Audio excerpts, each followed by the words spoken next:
जय जगन्नाथ। भारत की और विश्व की सारे सनातन धर्मी भक्त लोगों को मेरा सादर प्रणाम। पिछले एपिसोड में हमने ये विचार रखा था भगवान कल की ब्राह्मण परिवार में आएंगे। ये विचार रखा था भगवान कल की 4 साल में सुधर्मा महासंगठन करेंगे, यानी विश्व में जितना धर्म संस्थापना ऑर्गेनाइजेशन है किसी का नाम सुधर्मा महासंघ नहीं है, सिर्फ भगवान कल की ही उसको प्रतिष्ठा करेंगे, सुधर्मा महासंघ।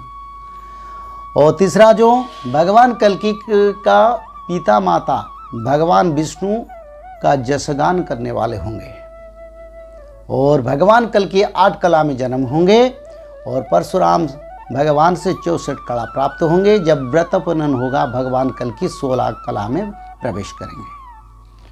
तो फिर भगवान व्यास ने श्रीमद् महाभारत में ये लिखा है भगवान कल्कि संबल ग्राम पर जन्म होंगे।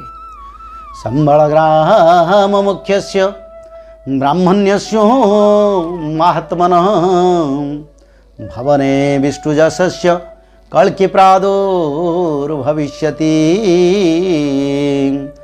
कल्कि प्रादुर्भविष्यति।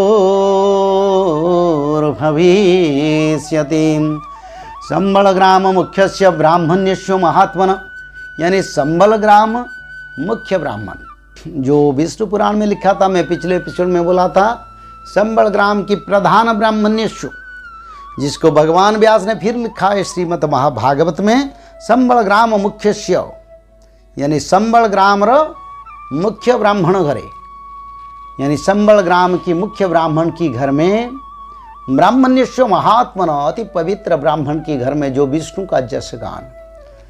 भवने विष्णु जसस्य, उसी पिछले एपिसोड में हमने विचार रखा था विष्णु जसो गृहे, फिर उसको व्यास ने भी श्रीमद् भागवत में लिखा है। बहुत लोगों के मन में द्वंद्व है, धारणा है भगवान कल्कि का पिता का नाम विष्णु जसा होगा और माता का नाम सुमति होगा।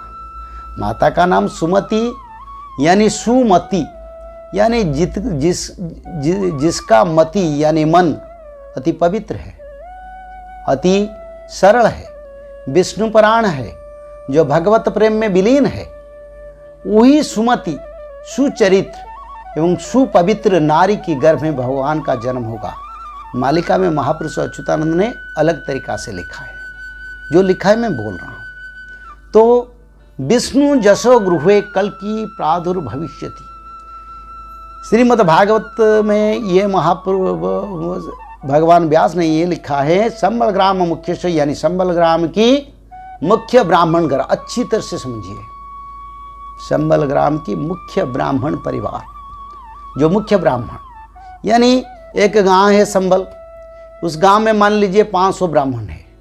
उस 500 ब्राह्मण से जो सबसे बड़ा अधिकारी है, सबसे बड़ा जिसको सब मानते हैं, जो परिवार है, उसी परिवार ब्राह्मणस्य महात्मन भवन विष्णु जसस्य, यानी भवन यानी इनका गृह, इनका गृह पर क्या होगा विष्णु जस, यानी भगवान का जसगान होता है। कल की प्रादुर्भविष्यति, यानी कल के भगवान उसी पर जन्म होंगे। तो ये जो कंसेप्ट आज तक मनुष्य मन में, भक्त लोगों का मन में द्वंद्व है, जब भगवान कल की विष्णु जसा नामक ब्राह्मण, यानी पिता का नाम विष्णु जैसा होगा, ऐसा कहीं नहीं लिखा है। शास्त्रों को समझिए, शास्त्रों को समझ लेंगे तो निदान मिलेगा, और निदान मिले से भक्ति मिलेगा, भगवान मिलेगा, पवित्रता मिलेगा और सही जगह पर हम जा सकेंगे। तो इसलिए मैं बोल रहा हूँ संबल ग्राम प्रधानस्य मुख्य संबल ग्राम मुख्यस्य ब्राह्मणस्य महात्मन भवने विष्णु जसस्य कल्कि प्रादुर्भविष्यति, यानी जिनका गृह पर भगवान विष्णु का कीर्तन भजन मनन स्मरण होता है, उसी पवित्र परिवार में, ब्राह्मण परिवार में भगवान कल्कि 8 कला संपन्न होके धरावतरण करेंगे। तो ये स्पष्ट रूप से ये प्रमाण मिला है भगवान कल्कि विष्णु का जसगान करने वाले पवित्र गृह में और पवित्र ब्राह्मण के घर में प्रभु का अवतार होगा। फिर महाभारत की वन पर्व पर महामुनि व्यास ने उसको रिवाइज किया। आज तक सभी लोग बोल रहे हैं, मेरे को भी बहुत प्रश्न आता है, जे संबल नगर प्रभु का जन्म हुआ है और मेरे को उत्तर प्रदेश की संबल के बारे में बहुत फोन आता है और दूसरा जगह से भी आता है। मैं सम्मान करता हूँ, वो पवित्र क्षेत्र है और भगवान का क्षेत्र कल्कि का लीला भूमि हो सकता है, पर जन्मभूमि के लिए महाभारत की वन पर्व में महापुरुष अच्युतानंद ने स्पष्ट करके लिख चुके हैं। और महामुनि व्यास ने जो श्रीमद् भागवत में लिखा था, श्रीमद् भागवत लिखने के बाद महाभारत लिखा गया, क्योंकि श्रीमद् महाभारत आदि युग में लिखा गया और त्रेता जो द्वापर युग के बाद श्रीमद् महाभारत भगवान व्यास ने लिखा।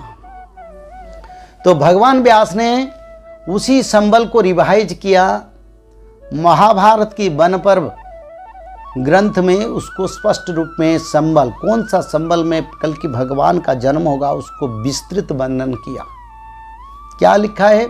कल की विष्णु जसा नाम धीज काल प्रचोदित उत्पत्तिस्यो महावीर्यो महाबुद्धि पराक्रम संभूत संबल ग्रामे ब्राह्मणा वसते शुभे संभूत संबल ग्रामे ब्राह्मणा वसति शुभे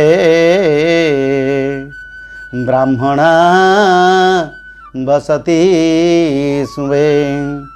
महाभारत की वन पर्व पर महामुनि व्यास ने भगवान कल्कि का अवतार को संबल ग्राम को प्रमाण तो रखा, ये सही है, पर उसको थोड़ा सा संशोधन कर लिया, क्योंकि भगवान कल्कि का अवतार को स्पष्ट रूप से वर्णन न करने से भगवान व्यास ने दोबारा उसको लिखना पड़ा और दोबारा जो लिखा महाभारत में उसको संशोधन किया।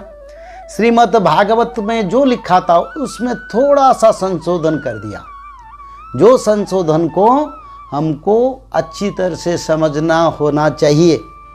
ऐसे हम नहीं जाते, हम शास्त्र से जाते हैं, भगवत कृपा से जाते हैं, ज्ञान से जाते हैं, और जब भगवान का ज्ञान ध्यान आता है तो सभी जो शास्त्र का जो मर्म है वही मर्म हमको प्राप्त होता है। इसीलिए तो बोलता हूँ ना, ये मेरा कोई दक्षता नहीं है, मेरा कोई योग्यता नहीं है, मैं अकिंचन हूँ, मैं अधम हूँ, मैं मानव हूँ, मैं भगवान को अनुसरण करता हूँ और भगवान को अनुसरण करते करते ये मानव जन्म मेरे को मिल गया, जिस जन्म में मैं भगवान कल्कि भगवान का काम से लग रहा हूँ और जब तक भगवान का कृपा है तब तक ये मैं काम करता रहूँगा और सारा भारत में जो भक्त लोग, उस सारे भक्त लोगों को कल्कि भगवान के बारे में प्रत्यक्ष अनुभूति और प्रत्यक्ष प्रमाण में रखूँगा। तो महाभारत में जो भगवान व्यास ने उसको संशोधन किया उसको हमको देखना चाहिए। जो ज्ञानी गुणी जो भक्त लोग देखते हैं वो अच्छी तरह से समझिए। जो पहले से मैं भागवत में बोला था उसको तो आपको समझाया, फिर महाभारत में जो बोला है, जो लिखे हैं भगवान की अवतार महामुनि व्यास ने, कोटि कोटि प्रणाम व्यास की शरण में, वही व्यासदेव ने जो लिखे हैं उसको मैं फिर आपको अच्छी तरह से समझाऊंगा। आज तो समय हो गया, फिर अगले शो में विचार रखेंगे। जय जगन्नाथ।